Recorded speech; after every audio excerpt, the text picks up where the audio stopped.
Hello, my lovely listeners, and welcome back to Willow's Wonderful Tales. Today's story is called Raindrops and Sunshine.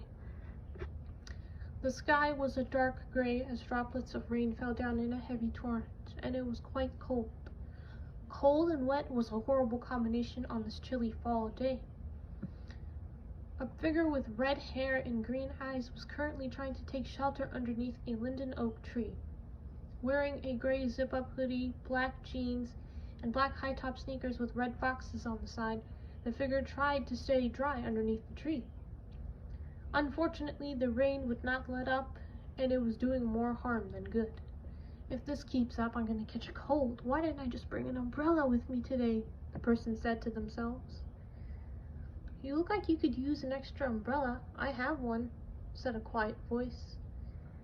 The figure turned around, a bit scared, and came face to face with dark hair in a ponytail and dark eyes. The person who spoke wore a black sweater that sparkled as if it was dusted by the stars themselves, dark jeans and bright pink boots. The very same person was holding a large pink umbrella with small black polka dots over the both of them. Oh, that's very kind of you. I didn't think it was going to rain today. You're welcome, she replied. So, I don't think we've ever met. My name's Aster, he said with a smile. She smiled back. It's nice to meet you, Aster. I'm Annalise. Why are you out in the rain? She asked him, without an umbrella. He laughed. Funny story. I didn't think it was going to rain. It just started raining all of a sudden. She laughed. Well, I was on my way to my car when I saw you. I can give you a ride to wherever it is you need to go. Thank you for offering, Aster said. I was actually supposed to meet a friend of mine since I'm always late. I thought I'd leave early for once and be on time. Where were you supposed to meet him? I was supposed to meet him at Peaceful Lake, the new cafe downtown. I can take you there, she said. It's not too far from where I'm going. Really? I really appreciate that. Thank you. At least I'll be somewhat on time for once, he laughed. Here, you hold this umbrella. I'll go get my car. A moment later, a sleek black Dodge Charger rolled up beside the curb, Annalise grinning in the driver's seat. That's your car? It looks so cool, Aster exclaimed. Thank you. Come on, let's get you to the cafe. While they drove, well, more like while Annalise drove, they talked for quite a bit. Why were you out in the rain? I mean, you said your car was around the corner. Well, I certainly wasn't planning on walking in the rain. Okay, I walked right into that one, Aster said, rolling his eyes. Annalise laughed. I was actually trying to find parking near the bookstore, but I was a little too late, and my favorite book sold out before I could get. Just my luck, I suppose, she said.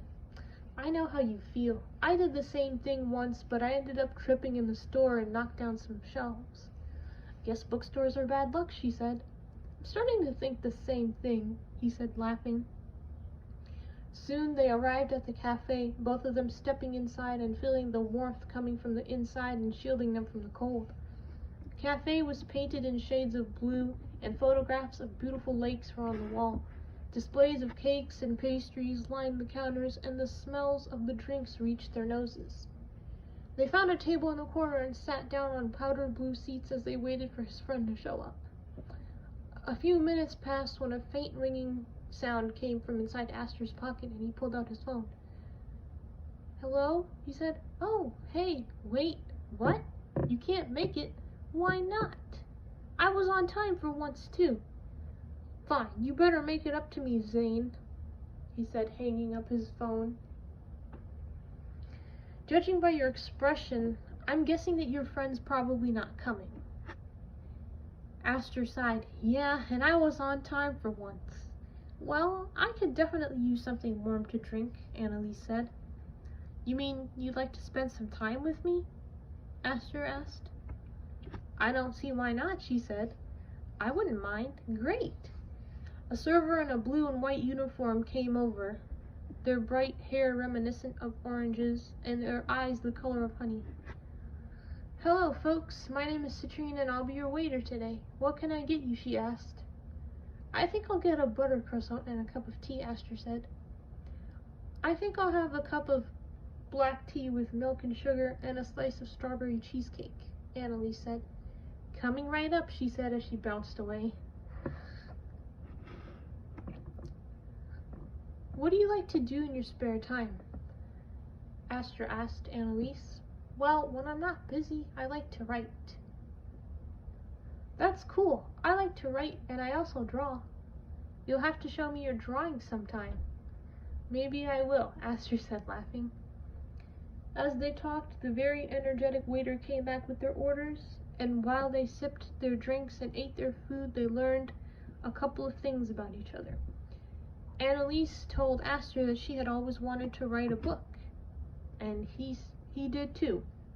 They finished eating and drinking, and Aster really didn't want Annalise to go as he had a good time with her. Do you really have to go? He asked. You know, you can come with me if you want, she said. Really? Of course. I don't see why not, as long as you don't mind running some errands with me. I don't mind. Where are you going? I have to pick up a few groceries for my mom, and I was hoping to stop by the craft store. Planning on making something? Aster asked. I was planning on making some jewelry.